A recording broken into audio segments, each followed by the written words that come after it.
대낮에 한양 한복판.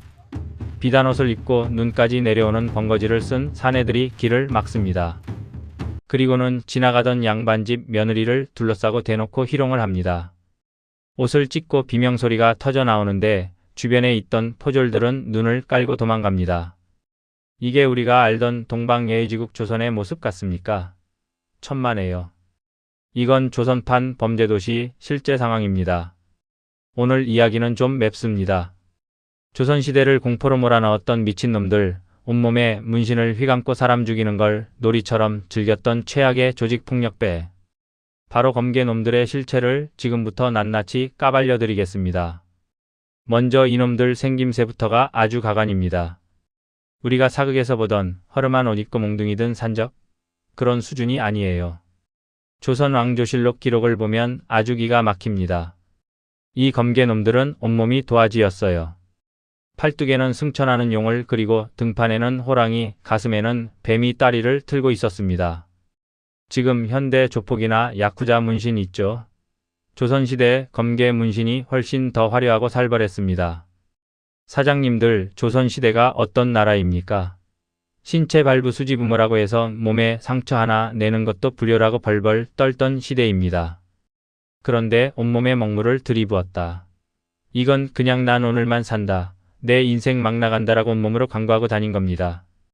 패션은 또 얼마나 사치스러웠는지 아십니까? 원래 조선시대엔 평민은 흰옷만 입어야 하고 양반도 색깔을 가려 입었거든요. 근데 이놈들은 나라버? 그냥 개무시했습니다. 눈이 시릴 정도로 알록달록한 비단옷을 쫙 빼입고 눈까지 가리는 번거지 모자를 푹 눌러 쓰고 다녔습니다. 그리고 허리춤에는 조선도 일본도 같은 시퍼런 칼을 차고 다녔죠. 요즘으로 치면 명품 양복 입고 기관총 들고 강남 한복판을 활보한 겁니다. 그럼 겉멋 만든 놈들이었냐? 아니요. 하는 짓은 더 악질이었습니다. 단순히 돈 뺏는 건 시시해서 안 했습니다. 이놈들의 주특기는 납치, 강간, 그리고 살인이었습니다. 영조실록 23년 기록을 보면 피가 거꾸로 솟습니다. 검개 무리들이 양반집에 침입해서 부녀자를 납치해갔다. 며칠 뒤 그 여인은 한강에서 시신으로 발견됐는데 옷이 다 찢겨 있고 온몸이 칼자국 투성이었다. 이게 무슨 뜻이겠습니까? 그냥 납치해서 돈 뜯는 게 아닙니다. 며칠 동안 감금해놓고 집단으로 겁탈하고 재미 다 보고 나면 잔인하게 죽여서 한강에 던져버린 겁니다. 완전 사이코패스들의 놀이터였던 거죠. 더 충격적인 건 이놈들이 청부살인까지 했다는 겁니다. 조선판 킬러였어요. 양반들끼리 싸우다가 저놈 좀 죽이고 싶다 하면 검개한테 뒷돈을 줍니다. 그럼 그날 밤 검개놈들이 칼 들고 쳐들어가서 일가족을 몰살시켜버립니다. 영조 14년에는 청부살인을 하러 들어갔다가 목격자를 없애겠다고 그 집에 와 있던 손님들까지 싹 다 죽여버렸습니다. 하룻밤에 7명이 난도질당해서 죽었습니다. 그 집 마당이 피바다가 됐다고 기록되어 있습니다. 이게 낭만의 시대 조선입니까?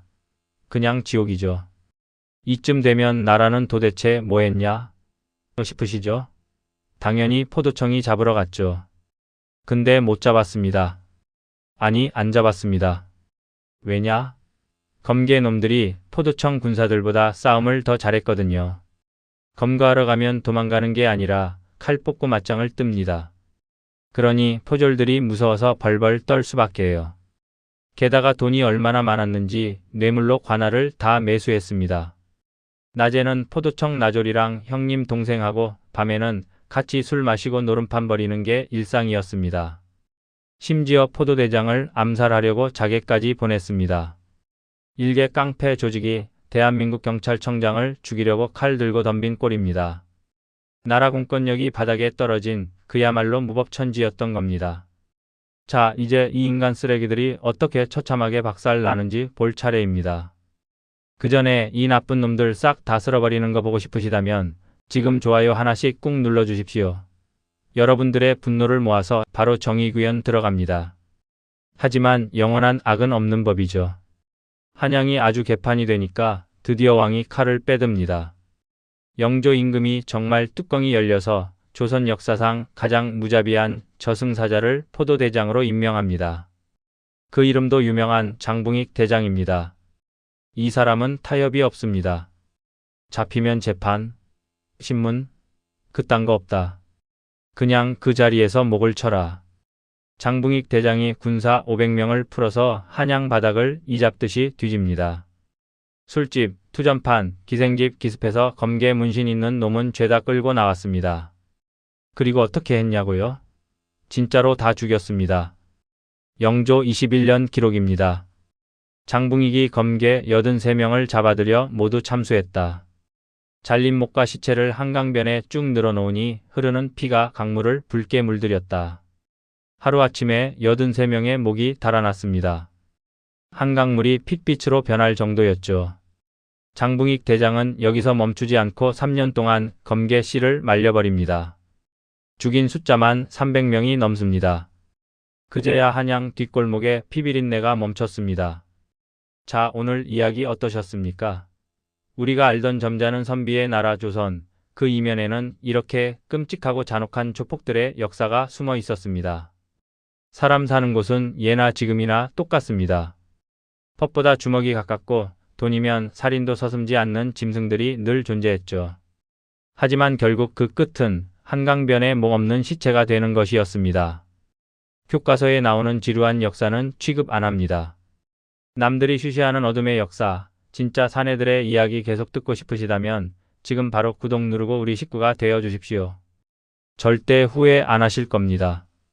저는 다음 시간에도 역사책이 숨기고 싶어 했던 더 충격적인 이야기 들고 찾아오겠습니다. 감사합니다.